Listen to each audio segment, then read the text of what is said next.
5 common parenting mistakes almost every child goes through. For this video, I need a promise from you that you will go through the video in the eyes of a kid, which means your younger self, like in the age of 7 to 10 years, how you wanted your parents to be with you. Now, when I say parent, I'm not referring to people who have biological kids. I'm talking about every single person who is interacting with kid is a parent to me. Because directly or indirectly, everybody who is interacting with kid is actually parenting them.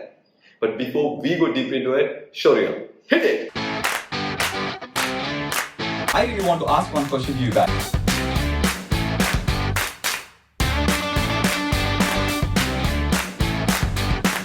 We'll break down a step-by-step process.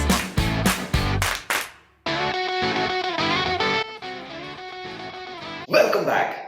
What I'm going to share today is not just about some scientific studies. One, I have a kid who is more than 6-year-old and who has traveled on world's most treacherous road, who also traveled more than 7 countries and she has crazy ideas for the world. So I'm going to share what are those topmost mistakes that we prevented to make that beautiful creative kid within our lives. And number one, what you must avoid with while parenting is yelling. A big no. No shouting. What happens with kids, especially when you're shouting, is they start thinking maybe they don't know what they're supposed to know. And at this age, they are supposed to be crazily crazy, right? They are in the curiosity mode. What happens in curiosity? Naturally, they'll start doing things in rush. And sometimes it might go wrong. Breaking that cup is not a reason for you to shout. Maybe just by breaking the cup, if she has learned a lesson for life, it is still worth it, right? You might ask, how to control it, right? I tell you, because I went through it and I know what you're saying. One of the things you need to remember, especially when, next time you get, into that kind of aggression and then, shouting mode, remember, the way you treat them today is the way that will treat you when you're old. I'm not talking about anything physical. I'm even talking to you about at an emotional level. And second biggest mistake most of the parents do is leaving the kids either with mobile or TV or one of the gadgets. And what would happen is a disastrous thing for their life.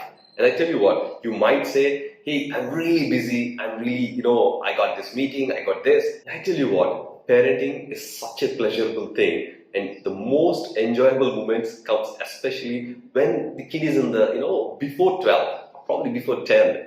At this moment, you should prefer to give them some beautiful moments with you instead of with those gadgets. And also, as per the scientific studies, if the kid is watching too much of mobile or games or maybe TV, what happens is their language skills, reading skills, and also behavior skills with the other kids, especially in their adulthood, are really impacted in a very, very serious way. And that brings me to the third, and that's the way you communicate with your kids. Most of the times, kids should be communicated of what is going on with them and what is your opinion or what is your response about it. The moment you start responding to the kid the way that they receive, it's very important. Talk to your kid like a kid. When I mean to say that, there is one other tip I can share with you which turned out to be one of the most effective in my life. When there is something really, you need to communicate something quick and most effective, kneel down, go to their eye-to-eye contact, and then talk to them, whatever may be the issue. First and foremost thing, your communication should match with their expectation of the way that they want to receive the information. And the fourth one, what I'm sharing with you is very sensitive. You might even start feeling, especially what I told you, right? You need to see this entire video like a kid. Think about it. Giving enough space for the child's opinion within the family. What do I mean by that? Go back in time and think about yourself when you were that young self, right? Below 10 years or below 7 years. Did you feel that your opinions had any space within the family? Or most of the time you used to listen, you must do this, or you must go to this school, or you must follow this. The moment you start doing this, what happens is many of the kids will kind of lose the confidence. But if you start giving the space for their opinions, things can be really miraculous. I tell you what, I just gave, like yesterday, complete freedom to my kid. and she wanted to celebrate her mom's birthday. And she said, okay, she wanted to go out and do exactly what she thinks. I said, okay, it's up to you. I mean, we didn't have any plan to celebrate. And that's it. She went out and she did literally everything. She, picked up a cake, what she liked. She, invited the people, and she decided, you can see balloons here, right? These are all bought by her. All this is done literally less than 2 hours of time. Blowing balloons, inviting people, everything is done by her. What I created was enough space to let her express her opinions and execute.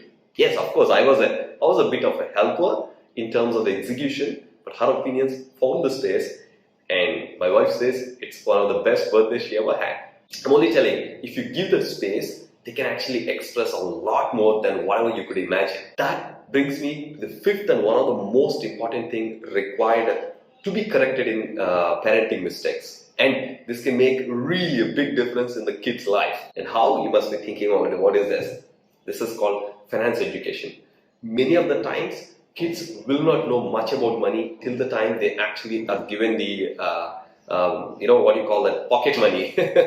But what you should do is right from the, very young age, if you can give them the idea of what is money, what is savings, how it can impact your rest of the life, the way that they come out when they actually start college or even before that, the way they behave will totally change. In fact, now, Manya has a budget for the toys. And when she goes on to Amazon, she asks, okay, what is the leftover budget for this month? And the way they will become responsible, they'll also understand the value of the money and they start behaving according to the budgets. So what happens is they will be able to create or implement the same structure when they start having pocket money when they are in the college. And just correcting these mistakes alone, we have a very confident kid and who is also understanding about money at the age of 6+, and also she's really kind of expressing her creative side of it. And I wish every one of you a wonderful parenting pleasures, and let these kids be the future of the world with an absolute certainty and confidence. And Manya wants to add another thing. High five! Thank you for watching the video. If you enjoyed the video, make sure to give a like, or maybe any comments, thoughts, views you may have in the comment box. But if you're tuning into the channel for the first time, remember to click the subscribe button and also ring the bell next to it, because we upload one video for you every single day. Bye!